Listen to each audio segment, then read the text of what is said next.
Aproca, 20 ans au service de la filière coton, bilan et défis de la productivité et de la production face aux changements climatiques et sociaux. C'est sur ce thème que l'Association des producteurs de coton africain, Aproca, axe la célébration de ses 20 ans dans la filière coton.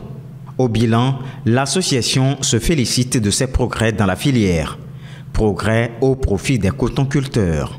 C'est une véritable joie à l'heure de la globalisation, de la mondialisation, de savoir que l'Aproca s'affirme valablement dans les instances continentales, mondiales, pour qu'ensemble nous participions à l'émergence des acteurs de la base qui demeurent de réels piliers quant à l'essor de cette filière qui ne cesse de prendre de l'ampleur dans tous nos pays. Notre association assure la représentation des producteurs de coton de 15 pays de l'Afrique et les intérêts de plus de 2 millions de producteurs pour une production en moyenne de 3 millions de coton-graines par an. Cependant, le coton africain dépend fortement de la demande étrangère. Et d'ailleurs, jusqu'à ce jour, seuls les grands producteurs mondiaux, tels que la Chine, l'Inde et les États-Unis, fixent le prix d'achat du coton africain. Pour Aproca, l'autonomisation du coton africain est le seul moyen pour l'Afrique de se représenter dans la fixation des prix. Il faut que le producteur de coton, avec les gouvernants, soit autonome. On parle de l'autonomie du moment où nous produisons le coton et nous pouvons le transformer sur place. Du moment où nous avons notre coton produit en Afrique, qui est de bonne qualité, et si nous arrivons à transformer ce coton, ça peut créer beaucoup d'emplois, et puis ça peut nous permettre de dire non, si c'est ce prix que vous vendez, nous n'allons pas vendre à ce prix. On préfère garder notre coton pour le transformer. Et les gouvernants sont prêts à payer aux producteurs leurs revenus annuels, et ce coton peut devenir un stock pour les années. Confronté au phénomène du changement climatique, Aproca appelle les gouvernements à toujours soutenir les productions locales afin d'augmenter la compétitivité. Par ailleurs, les activités marquant les 20 ans de l'Aproca se dérouleront du 28 au 29 avril 2025 à Garoua, la capitale de la région du Grand Nord de la République du Cameroun. Le Togo continue d'exprimer sa volonté de rejoindre l'Alliance des États du Sahel qui regroupe le Burkina Faso, le Niger et le Mali. Dans une récente déclaration du ministre Robert Dussé sur son compte officiel sur Facebook, le patron de la diplomatie togolaise évoque encore une fois le sujet. Selon lui, il s'agit d'une décision stratégique qui pourrait non seulement renforcer la coopération régionale, mais offrir un accès à la mer aux pays membres. Cette position du Togo, affichée depuis quelques semaines par le ministre Robert Dussé, a fait l'objet d'une enquête réalisée par Afrobaromètre. En effet, selon Afrobaromètre, une légère majorité des Togolais estiment que les intérêts du Togo seraient mieux servis s'il quittait la CEDEAO pour rejoindre l'AES. Par ailleurs, l'option est plus partagée quant aux conséquences de cette rupture sur l'intégration sous-régionale. Alors que 37% des enquêtés craignent un impact négatif, 39% estiment que cela n'aura aucune répercussion. Rappelons que jusqu'alors, les pays de l'AES n'ont pas de leur côté commenté ces déclarations du ministre Robert Dussé.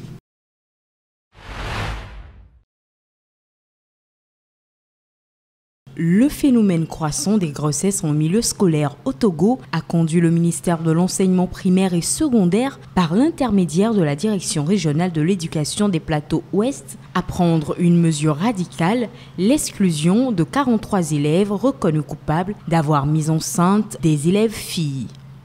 Cette décision a provoqué une vive réaction au sein de la population, divisée entre soutien et opposition. Pour certains, cette décision est perçue comme un moyen de responsabiliser les apprenants et de protéger la scolarisation des jeunes filles, souvent contraintes d'abandonner leurs études suite à une grossesse. Les partisans de cette mesure estiment qu'elle envoie un signal fort et vise à préserver la discipline au sein des établissements scolaires. Cependant, une autre partie de l'opinion publique critique sévèrement cette approche, la jugeant injuste et incomplète. Beaucoup soulignent que cette décision ne prend pas en compte la responsabilité partagée entre filles et garçons. Selon ces personnes, l'exclusion des garçons ne résout en rien le problème et risque de compromettre leur avenir en les privant d'éducation. Alors que le débat fait rage, plusieurs acteurs de la société civile plaident pour une approche plus pédagogique et inclusive. Nombreux sont ceux qui proposent la mise en place de programmes d'éducation à la sexualité et à la parentalité responsables dans les écoles. D'autres suggèrent des sanctions alternatives telles que des travaux d'intérêt général ou un suivi obligatoire par des conseils scolaires afin d'éviter l'exclusion. Entre la nécessité de maintenir la discipline et la volonté d'assurer l'équité, le débat est loin d'être clos.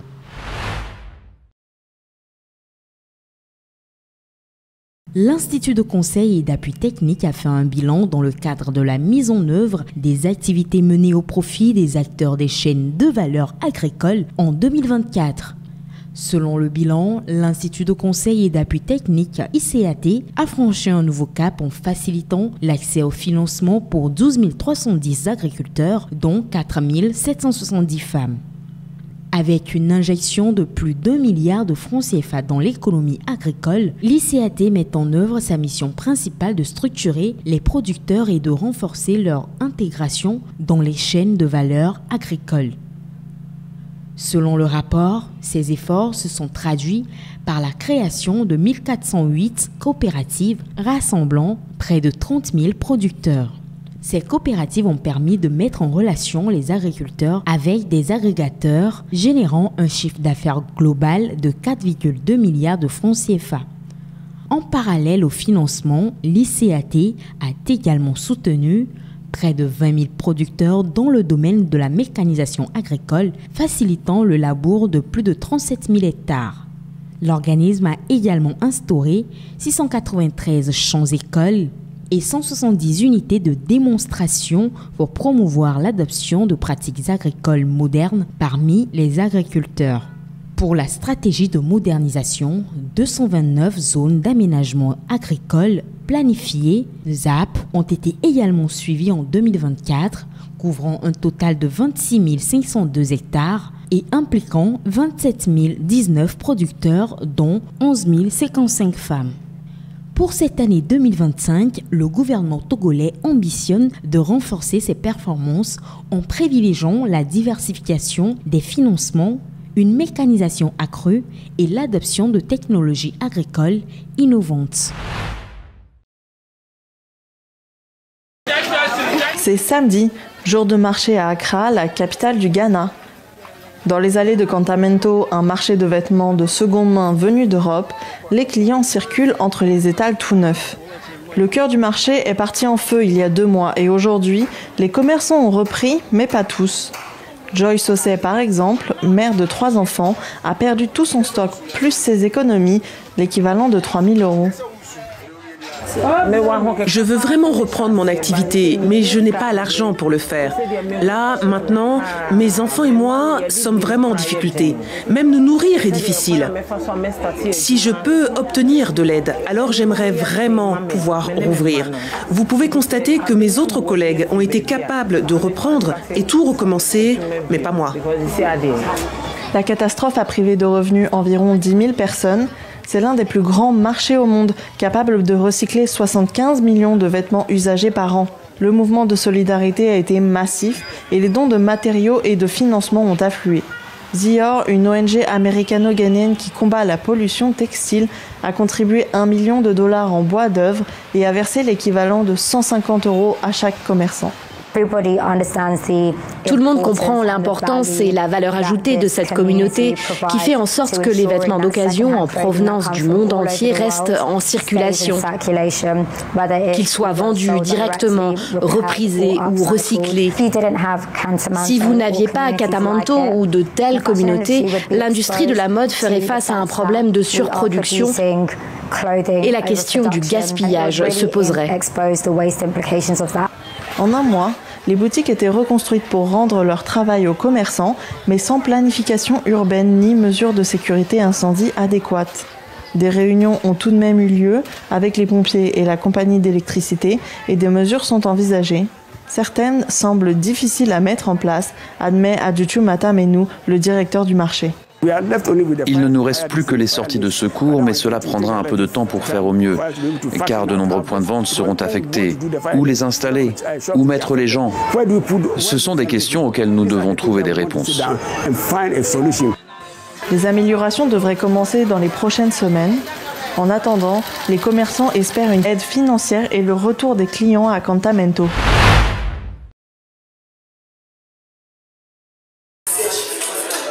C'est la première fois que Jean de Dieu Balagizi se trouve face à une telle situation.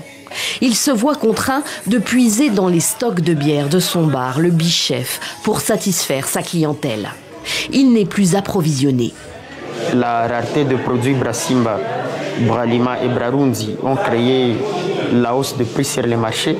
C'est ce qui fait que les clients ne sont pas vraiment à mesure d'acheter au prix que nous sommes en train de fixer, ce qui entraîne directement une régression dans le vente que nous étions en train de faire et c'est ce qui détruit substantiellement le business que nous faisons au quotidien. La brasserie Bralima de Bukavu, qui produisait la Primus, la bière star en RDC, a été pillée il y a un peu plus de 2 semaines avant que le M23 ne pénètre dans la ville. Elle est à l'arrêt. Depuis, le prix de la bouteille a flambé de jour en jour. Bon, avant, nous la prenions à 3500 dans des terrasses, dépôt relais Bralima. Et dans des bars, 5000, voire même 6000. Mais aujourd'hui, vous commencez à la prendre même dans un dépôt relais à 7000, voire même 8000. Et des fois, il n'y en a pas. Alors cela commence à inquiéter beaucoup. Le coordonnateur de l'AFC M23 s'est exprimé sur ce sujet qui peut paraître anodin mais qui touche aux habitudes quotidiennes de beaucoup d'habitants des 2 Kivu. Corneille Nangaa assure discuter avec les responsables de la brasserie Brasimba pour la remettre en route. Une pièce clé des machines aurait été volée. En attendant, dans d'autres bars de Bukavu, comme ici au Cadre, c'est la Primus de fabrication rwandaise ou l'Amstel produite au Burundi qui prennent place sur les tables. Une femme a perdu la vie dans des inondations jeudi à Sarnia, près de Pinetown, en Afrique du Sud. Son corps sans vie a été retrouvé vendredi. Au cours des dernières semaines, de fortes pluies ont frappé la province du KwaZulu-Natal, entraînant des crues dans plusieurs régions. Les habitants ont reçu pour consigne d'éviter de se déplacer s'ils le peuvent et de rester à l'écart des zones de basse altitude en raison de la menace de nouvelles pluies diluviennes. Le service météorologique sud-africain a émis dans la foulée une alerte de niveau 6 concernant des pluies dans au moins 7 municipalités. En août de l'année dernière, au moins 20 personnes avaient été tuées dans des inondations provoquées par de fortes pluies dans la même province. Alors qu'en 2022, les crues avaient déjà causé des dégâts matériels estimés à plus de 50 millions de dollars, toujours au KwaZulu-Natal.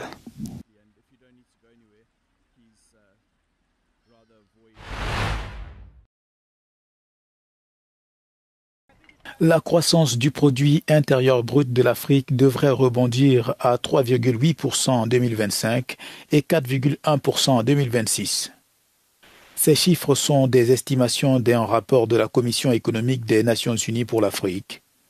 Le document a été publié mercredi à Addis Abeba, en Éthiopie, au cours de la 57e conférence des ministres africains des Finances, de la Planification et du Développement économique.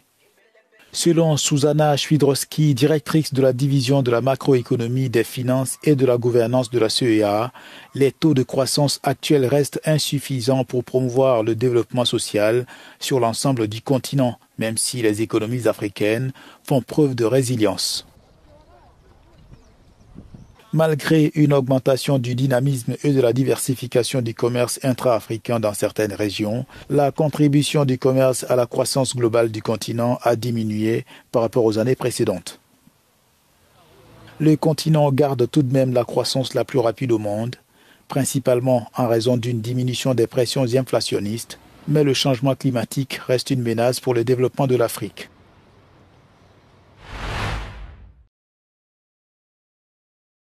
Des experts soutenus par les Nations Unies ont accusé jeudi Israël de recours systématique à la violence sexuelle, reproductive et sexiste dans sa guerre contre le Hamas dans la bande de Gaza. Les violences reproductives désignent un large éventail de violences sexuelles, notamment les grossesses forcées, les stérilisations forcées et les avortements sans consentement, entre autres. Notre rapport constate qu'Israël a de plus en plus recours à la violence sexuelle, reproductive et à d'autres formes de violence fondées sur le genre à l'encontre des Palestiniens dans le cadre d'un effort plus large visant à saper leur droit à l'autodétermination. Il conclut également qu'Israël a commis des actes génocidaires en détruisant systématiquement les installations de soins de santé sexuelle et génétique. Israël a rejeté ces allégations, accusant la commission d'enquête de s'appuyer sur des sources de seconde main unique et non corroborée et de refuser de coopérer avec ces institutions. Les experts ont également accusé les forces de sécurité israéliennes de viol et de violences sexuelles à l'encontre des détenus palestiniens. Israël nie toutes ces accusations et affirme prendre des dispositions le cas échéant. Le Hamas, de son côté, affirme que le rapport des experts en droits de l'homme, soutenu par l'ONU, confirme la gravité du crime qu'Israël inflige aux Palestiniens.